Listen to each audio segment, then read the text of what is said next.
Hi guys, வாங்க கத்திரிக்காய் பாஜி எப்படி செய்யலான்னு பார்க்கலாம். அதுக்கு 5 கத்திரிக்காவை குட்டி குட்டியாக கட் பண்ணி சேர்த்துக்கிறேன். 3 உருளைக்கிழங்கு குட்டி குட்டியாக கட் பண்ணி சேர்த்துருக்கேன். 2 பெரிய சைஸ் தக்காளியை 4 வெட்டி சேர்த்துருக்கேன். 4 பச்சை மிளகாய், 1 வரமிளகாய், 5 பல் பூண்டு, 1/2 டீஸ்பூன் மஞ்சள் தூள், 1 டீஸ்பூன் கல்லுப்பு இதெல்லாம் சேர்த்துக்கிட்டு 2 டம்ளர் தண்ணி ஆட் பண்ணி குக்கரில் நம்ம விசில் போட்டு ஹை ஃப்ளேமில் 5 விசில் விட்டு இறக்கிடலாம். விட்டு இறக்குன உடனே பாருங்கள், இந்த மாதிரி நல்லா குழஞ்சி வந்துடும். இதை நம்ம நல்லா கடையணும்.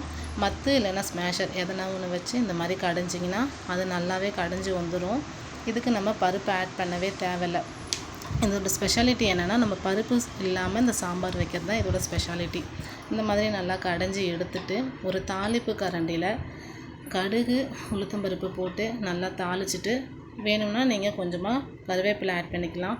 தாளித்து எடுத்துட்டு அதுலேயே ஒரு கிளறி விட்டுட்டிங்கன்னா நல்லாயிருக்கும். அந்த சூட்டுக்கு நம்ம ஒரு 5 மினிட்ஸ் இதை மட்டும் கொதிக்க வைக்கணும். ஏன்னா அந்த பச்சை வாசனைலாம் அப்படியே இருக்கும். அதனால் நம்ம 5 மினிட்ஸ் மட்டும் குக்கரை ஒரு மீடியம் ஃப்ளேமில் அடுப்பில் வச்சு கொதிக்க விட்டு இறக்குனிங்கன்னா சூப்பரான கத்திரிக்காய் பாஜி ரெடிங்க.